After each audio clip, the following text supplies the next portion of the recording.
Sasa swali langu moja, Mheshimiwa Waziri Mkuu, unafikiri serikali yetu inasikiliza? Naulize kwa sababu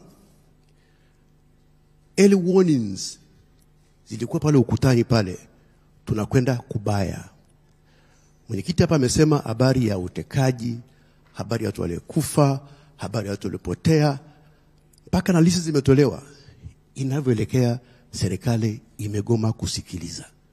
Kama tulikuwa tunasikiliza, yamkini yale tungezuia singefika pale.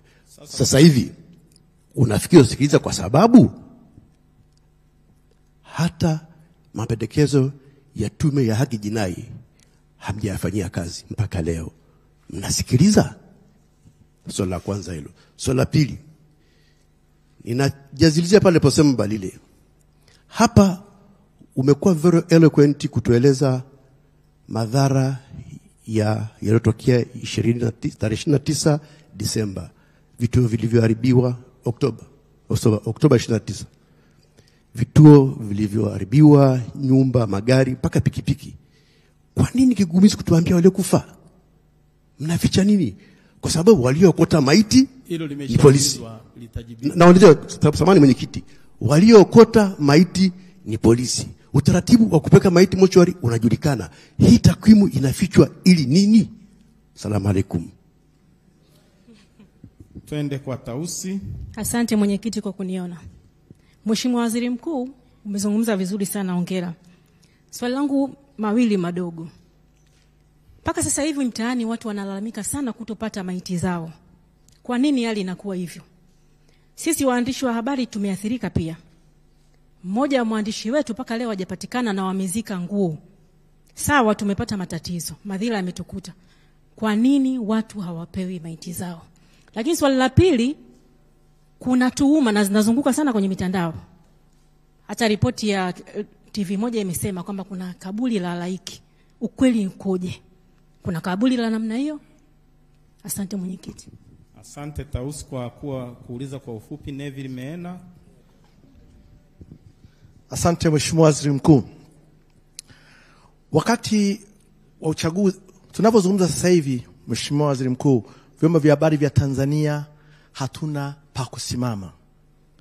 Tunaonekana ni watu wa ovyo ambao hatukufanya kazi yoyote wakati wa uchaguzi, na hii ilitokana na behavior ya taasisi za kiserikali kutuminya, kututisha kwa kila ambacho tulitaka kufanya, na hasa TCRA kutuandikia barua na kukataza hiki na kile na kile.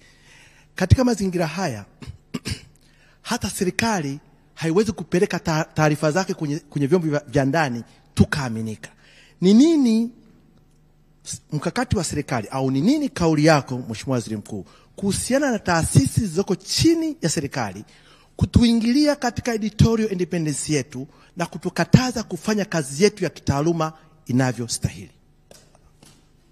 Asante Meena, lakini wakati mwingine maneno ili neno kutufanyaje hilo sijalisikia. Twende kwa Zeramula. Abdalla Majura, na uona mkono wako lakini haukuwa kwenye orodha, na kwa hiyo kufanya hivi haigeuki rushwa ya kunani. Asante Mwenyekiti, asante sana Waziri Mkuu. Jina langu ni Esther Amandu Zeramula kutoka Channel 10. Mheshimiwa Waziri, lakini ufahamu kwamba mimi pia ni Waziri wa Habari na Mawasiliano ngazi ya taifa wa serikali ya wanafunzi Chuo Kikuu cha Tanzania. Maswali madogo mawili tu. Swali la kwanza, misukosuko ya kisiasa ina athari za kiuchumi. Serikali imechukua hatua gani za haraka ili kurejesha kujiamini kwa wawekezaji pamoja na wananchi?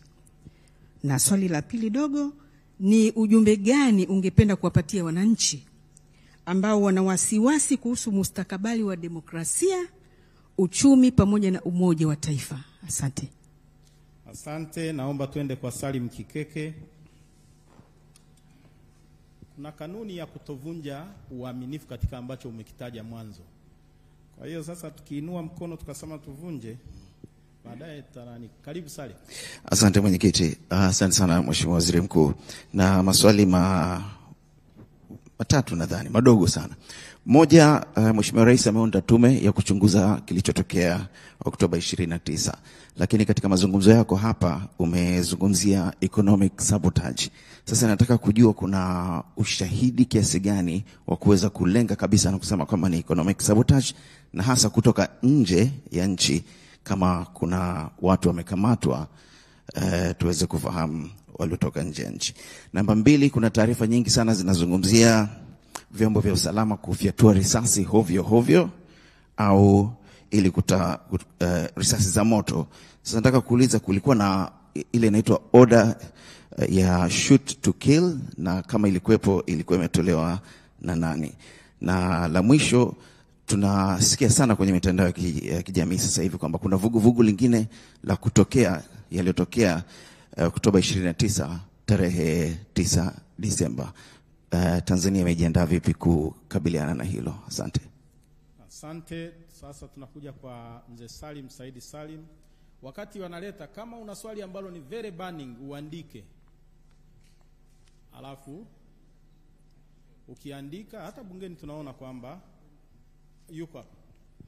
Na hapa ameshasimama, usio na wasiwasi. Asante. Kwanza Sheikh Abudi nilikuwa nakuita pala. Naomba radhi kwamba leo tena iwe mwisho kwa kukunyima byline. Nilikuwa natekeleza wajibu wangu. Na masuala machache tu. Kwanza, Mheshimiwa Waziri Mkuu umezungumza sana habari ya katiba na sheria. Lakini utaona hapa kwetu polisi, sheria inasema masaa 48. Wanaweka watu kama wanafuga kuku. Na ndio maana utaona hata kuna kesi za habeas corpus. Je, ufikiri wakati umefika kama waziri mkuu kuchukua hatua kwa kila polisi anayefanya hivyo, naye kuwekwa ndani ili akapata naye joto ajiwe, ili wajue shida ya kuweka watu kama kuku ndani? Jingine, mahakama. Nchi yoyote ile ya wenye utawala wa sheria inaheshimu mahakama. La sio hivyo itabidi kila mmoja wa hakimu. Sisi hapa kwa nini maamuzi ya mahakama kama ya mahakama Afrika Mashariki, tena tunaona fahari kwetu ya mahakama Afrika kama ya independent candidates, hatuheshimu? Na mwisho ambalo nataka pia nizungumzie ni kwamba katika nchi kauli mbaya ndizo zinajenga chuki, uhasama. Tumesikia hapa tena, wengine wasomi nitawataja, tumesiona tabu, bao la mkono mtu anataka kufunga. Hii inapoteza watu imani katika utawala wa demokrasi. Tumemsikia Bashiru tena kwa waandishi wa habari anasema chama tawala kina haki ya kutumia nguvu za dola ili kubakia madarakani. Zanzibar tumesikia umepewa nafasi ya kuuliza swali. Ndio nauliza. Wewe ulitoa maelezo kwamba kufunga kuiba kura kwa CCM ni halali. Sasa hufikiri serikali kukalia kimya kauli kama hizi bila kulaani, nayo inawafanya wananchi kutokuwa na imani na serikali yao? Asante. Asante sana Mzee Salim. Mheshimiwa Waziri Mkuu, tulisema tuulize maswali kutoka kwa watu 5. Bahati nzuri ukaruhusu, tumeuliza kutoka kwa watu 7 na naamini yamefika maswali kama 12. Kwa hiyo tukuombe Mheshimiwa Waziri Mkuu ujibu haya maswali na tunakushukuru sana. Asante sana Mheshimiwa Waziri Mkuu, karibu.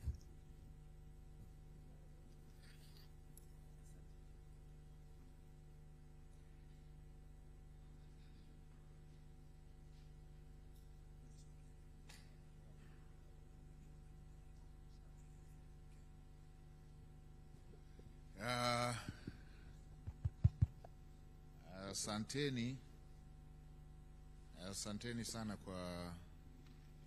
kwa maswali mazuri. Nikianza na maswali yako mwenyekiti. Umeongelea watu kutekwa, watu kupotea, watu kuuawa, umeongelea watu kuogopa polisi.